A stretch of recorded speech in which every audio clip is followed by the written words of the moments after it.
Salve, salve você, a graça e a paz do Senhor Jesus Cristo, Shalom, Deus te abençoe, vamos que vamos. Mais uma aula, buscando aí um crescimento espiritual, buscando conhecer um pouco mais a respeito de Deus, dos princípios de sua palavra e como viver uma vida cristã efetiva para a honra e glória do nosso Senhor Jesus Cristo, nosso Pai Celeste e o amado Espírito Santo de Deus. Então vamos que vamos. Hoje nós vamos falar a respeito de... Nós estamos aqui, nossa aula de hoje é Comunidade dos Santos. Comunidade dos Santos, primeira coisa que eu vou dizer para você é o seguinte, não existe igreja perfeita. Enquanto instituição, não existe, tá? Onde tem ser humano, tem erros, tem falhas, haverá frustração, isso é inevitável. Nunca me esqueço de um filme chamado Segundo Evangelho, que eu lembro de um rapaz que estava meio decepcionado aí com as coisas de Deus, com a igreja, estava aí desigrejado, e eu me lembro de ele estar conversando com um pastor e falar assim, eu estou buscando a igreja perfeita, mas eu não consigo encontrar. E esse pastor falou para ele assim, olha, se você chegar a encontrar uma igreja perfeita, a partir do momento que você entrar nela, ela deixará de ser perfeita. Porque você é falho, todos somos falhos, por isso que não existe isso, tá? Todos nós carecemos da glória de Deus. Jesus nos ama, graças a Deus. A misericórdia dele é gigantesca, se renova a cada manhã. E é por isso que, quando nós vivemos e seguimos a sua direção, ele nos aperfeiçoa a cada dia. Esse é o processo, tá? Vamos falar aí a respeito dos pilares da igreja. Atos 2, deixa eu pegar até meu óculos aqui, Atos 2:42. Muitos de vocês que já conhecem a Bíblia vão lembrar deste texto, tá? E perseveravam na doutrina dos apóstolos e na comunhão, e no partir do pão, e nas orações. Aqui nós encontramos três pilares. Lembrando, são três pilares da igreja, mas há apenas um alicerce. A igreja é construída sobre a rocha que é Cristo. Esse é o único alicerce, segundo 1 Coríntios 3:11. Algumas referências eu vou ler com vocês, algumas referências bíblicas, outras eu sempre recomendo que você anote e depois você verifique todos os textos, ok? Faz parte deste processo de estudo e busca por conhecimento. E verificação se o que eu estou dizendo está de acordo com a palavra, ok? Vamos lá, primeiro pilar, o pilar do ensino. A doutrina dos apóstolos é a doutrina de Cristo. Entenda o seguinte, sem ensino não se conhece a Deus. Não há fé, não há salvação, não há vida. Olha só o que diz Romanos 10, dos versículos 12 a 17. Porquanto não há diferença entre judeu e grego, porque um mesmo é o Senhor de todos, rico para com todos os que o invocam. Para todo aquele que invocar o nome do Senhor será salvo. Agora olha só essa parte. Como, pois, invocarão aquele em quem não creram? E como crerão naquele em que não ouvirão? E como ouvirão se não há quem pregue? E como pregarão se não forem enviados? Como está escrito, quão formosos os pés dos que anunciam o evangelho da paz, dos que trazem alegres novas de boas coisas. Mas nem todos têm obedecido o evangelho, pois Isaías diz, Senhor, quem creu na nossa pregação? De sorte que a fé vem pelo ouvir, e o ouvir pela palavra de Deus. Então entenda o seguinte, conhecer a palavra nos transforma. E a partir disto nós vamos tomando a forma de Cristo. E isso faz parte da vida do cristão. Tá? E o ensinamento da palavra e a busca pelo conhecimento da palavra nos leva a isso. Nós somos, pela palavra, confrontados em nossos erros. Depois leia lá João 8,32. Fala que a verdade nos libertará. Olha só que importante. Efésios 4,14 também anota essa referência. Diz que se nós conhecemos a palavra, o que vai acontecer é que nós não seremos levados por todo e qualquer vento de doutrina. Por isso este pilar, ele é tão importante. Primeiro pilar, ensino. Segundo pilar, comunhão. Anota essa frase aí, a comunhão é a maior prova de que Cristo é real. Olha só, João 13, versículos 34 e 35 diz assim, um novo mandamento vos dou, que vos ameis uns aos outros como eu vos amei a vós, que também vós uns aos outros vos ameis. Nisto conhecerão que sois meus discípulos, se vos amardes uns aos outros. Uau! Está entendendo? Está entendendo onde a gente quer chegar? Comunhão, relacionamento. Se você olha para um grupo, para uma comunidade e, sei lá, eles estão sempre em briga, sempre em competição, sempre um anulando o outro, um querendo ser superior ao outro e tal. Gente, aí não está Cristo. Aonde está Cristo e aonde nós identificamos Cristo? Aonde há comunhão, aonde há amor, aonde há unidade. É exatamente a comunhão. Tá? Não há separação de pessoas. Gente, igreja. Mas eu já vi isso em alguma igreja. Veja só. A igreja de Cristo. A igreja ao qual nós buscamos ser. Nós buscamos ser a igreja imaculada, a noiva sem mácula, sem mancha de Cristo. A orientação de Cristo é para que, de fato, não haja nenhum tipo de acepção de pessoas, separação de pessoas, nem por classe social, nem por raça, nem etnia, nada disso. Na comunhão, a cura para a alma, a aceitação incondicional, sorriso, satisfação. O mandamento de amar ao próximo é cumprido na igreja, gente, na comunhão. Apenas nela o foco deixa de ser você e passa a ser o... Para de olhar o seu próprio umbigo. Na comunhão é isso. Para de ensimesmar-se, de ficar olhando só para si mesmo de forma egoística. Olha o outro. Tá? É um chamado para servir. João retratou muito bem isso na sua carta, em 1 a João 3, de 14 a 16. Nós sabemos que passamos da morte para a vida porque amamos os irmãos. Quem não ama o seu irmão permanece na morte. Qualquer que odeie o seu irmão é homicida. Olha como é forte isso. E vós sabeis que nenhum homicida tem vida eterna permanecendo nele. E conhecemos o amor nisto, que ele deu sua vida por nós e nós devemos dar a vida pelos nossos irmãos. Tá? Não tem como amar o irmão. Ó, você diz que ama a Deus que você não vê e não ama o irmão que você vê? Poxa vida, não tem como, né? Seguimos aqui para o terceiro pilar da comunidade dos santos, da igreja, que é o pilar da oração. Ensino, comunhão e oração. A oração é o meio de nós nos relacionarmos com Deus e nós criamos intimidade com Ele. Gente, isso vale para qualquer tipo de relacionamento, tá? Só para você entender. Mas nós estamos falando agora do relacionamento com Deus. Mas você quer criar intimidade com alguém? Quando nós nos abrimos com essa pessoa, nós criamos intimidade. E a oração é o meio de nós criarmos essa intimidade com Deus. A oração deve ser tanto individual, e a Bíblia fala dos dois, tá? Tanto individual, entra você no teu quarto e fala a sós com Deus, quanto dentro da comunhão. Dentro da comunhão nós também, coletivamente, nos relacionamos com Deus. Orar em comunhão, olha só que importante, cria raízes para aprofundar relacionamento, para fortalecer a igreja como comunidade e para ser instrumento nas mãos de Deus. Tiago 5,16 fala assim, orem e confessem os pecados uns aos outros. Isso nos traz cura. Efésios 6,18 diz, perseverem em oração por todos os santos, orem uns pelos outros.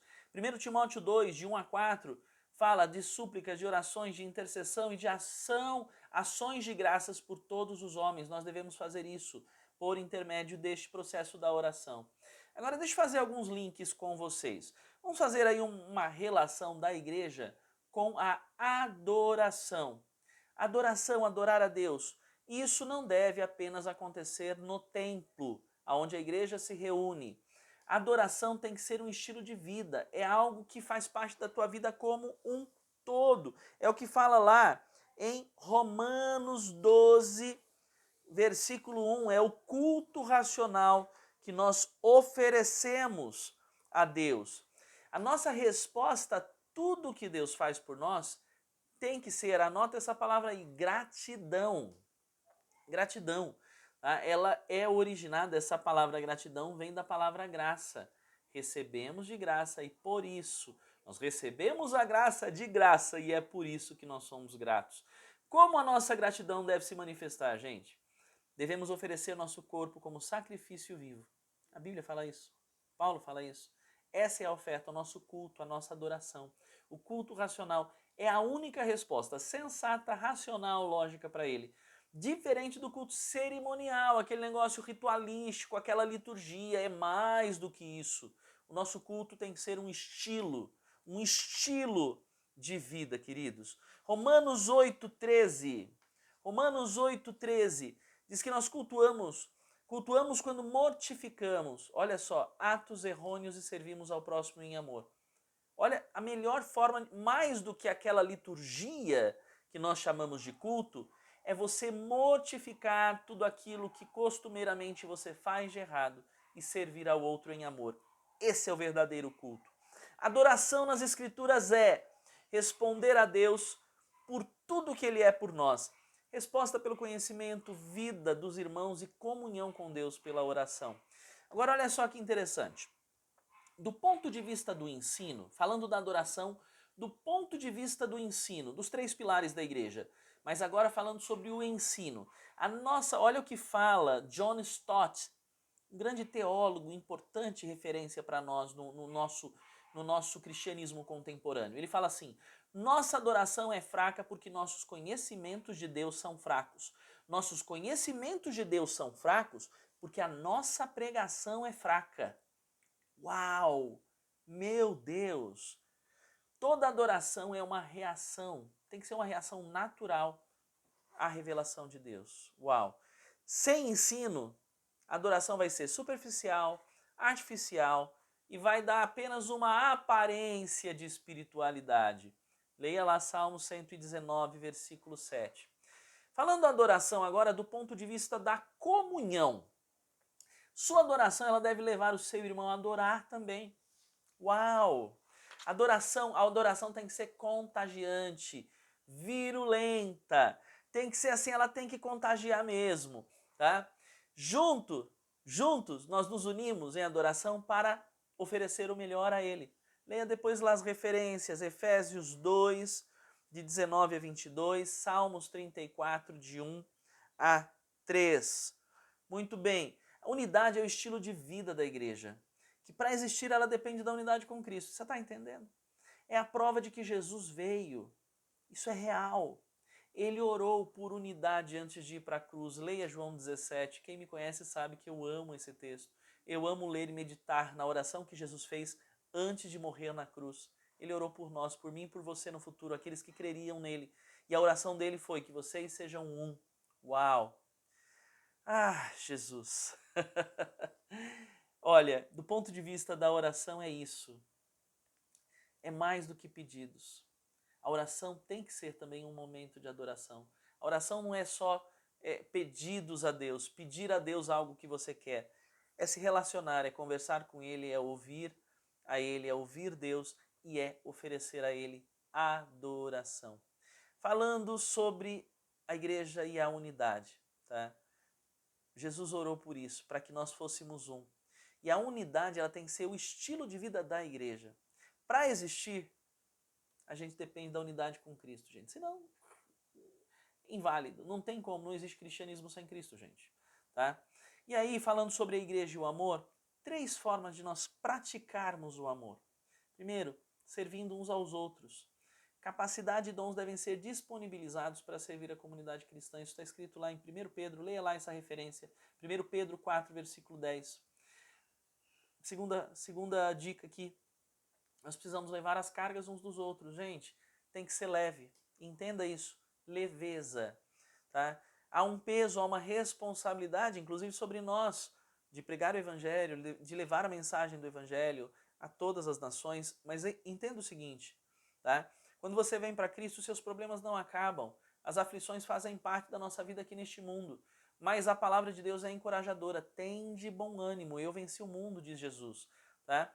Quando nós levamos as cargas uns dos outros, isso significa um ajudando o outro a levar a carga que cada um tem. Sabe o que acontece? Se você tem uma mesa, um material, alguma coisa que você precisa erguer com 50, 60, 70, 100 quilos, isso pode ser pesado para uma pessoa só. Mas se várias pessoas se dispõem a ajudar a carregar este peso até um determinado local, a levar, gente, 10, 20 pessoas, cada um pegando numa parte e erguendo, gente, aquele negócio de 100 quilos fica leve para todo mundo. Leve as cargas uns dos outros. O cristão tem que ser receptivo, tem que oferecer ombro amigo para o outro, tem que oferecer conselho, consolo. Todos nós precisamos disso. É preciso saber ouvir e falar, né? Dessa maneira a igreja, de fato, se tornará um hospital que vai tratar doenças da alma. Gálatas 6:2. E um terceiro ponto aqui, terceiro ponto, tá? Lembrando aqui, mais uma forma de praticar o amor, disciplina. Como assim, Fernando? O que você está falando? Sim, o disciplinar. Aqueles que são filhos são disciplinados. Eles passam sim pela disciplina, mas é uma disciplina que produz em nós restauração. Toda disciplina, toda correção, deve ser feita em amor. A correção ao qual nós nos submetemos por parte de Deus e dentro do corpo de Cristo, dentro da igreja, nós também ou disciplinamos ou nos submetemos à disciplina, é por cuidado e por amor, gente. É uma forma de cuidar e de amar. Hebreus 12, 1 a 13, leia lá com cuidado esse texto. Deve ser aplicado em amor para trazer a pessoa de volta. Alguém sai. Gente, é correção. Meu filho está indo para o caminho errado, eu busco corrigi-lo, discipliná-lo, para que ele identifique, reconheça que ele está indo para um caminho errado, porque eu quero livrá-lo da morte. Eu quero livrá-lo de sofrimento. Todo pai tem essa intenção. Então, o nosso Pai também tem essa intenção para conosco e dessa forma, em amor sempre, disciplina deve produzir no outro restauração. A igreja e a sua missão, olha só, missões faz parte do coração de Deus. Deus é missionário. Através de Abraão, ele abençoou todas as famílias da terra. Cristo é missionário. Ele pregou e comissionou a igreja para que testemunhasse até os confins da terra dele. O Espírito Santo é missionário. O Espírito Santo não ficou só lá em Jerusalém. Óbvio. Isso foi para Roma, foi para todas as partes. A igreja das cartas bíblicas, ela é missionária. É uma comunidade mundial de vocação mundial que levou o evangelho para todas as partes. Se você vai lá estudar o Apocalipse, o fim do Apocalipse é missionário. Leia lá Apocalipse 7, de 9, versículos 9 e 10. E para a gente encerrar, algumas considerações finais. O reino de Deus parte da vontade do próprio Deus. Marcos 4, 26 a 29. É um lugar que sempre vai abrigar quem necessitar. Gente, a igreja tem que acolher. Esse é o propósito da igreja. A igreja não é acusadora. A igreja, ela é acolhedora. Marcos 4, versículos de 30 a 34. Tá? Para você fazer parte desse reino é necessário, isso é muito, muito importante, abrir mão de si mesmo, de suas vontades e dos seus pecados. Marcos 9, 47. É necessário ser sem malícia e dependente como uma criança. Marcos 10, 14 e 15. É um reino que pertence aos pobres de espírito, diz Mateus 5, versículo 3, e aos perseguidos por causa da justiça, diz Mateus 5, 10. É um reino cuja justiça não é igual à nossa. A nossa justiça é de um jeito, mas a justiça de Deus, ela é perfeita, ela é acolhedora, ela busca restaurar, ela busca resgatar, ela busca redimir. Os últimos serão os primeiros, diz a Bíblia, né? Mateus 20, leia esse capítulo do 1 ao 16. Importante você entender para a gente encerrar essa aula. Ser reino é ser igreja. Nós somos o reino de Deus. Ser reino é ser igreja. E essa é a comunidade dos santos. Isso é ser a comunidade dos santos. Faça parte disso também. Faça parte disto você também. Venha fazer parte da comunidade dos santos. Meu convite a você. Espero que você tenha aprendido um pouco mais a respeito deste assunto tão importante. O relacionamento e a comunidade. Amém? O viver em comunhão com os nossos irmãos. Deus abençoe a tua vida. Até a próxima aula.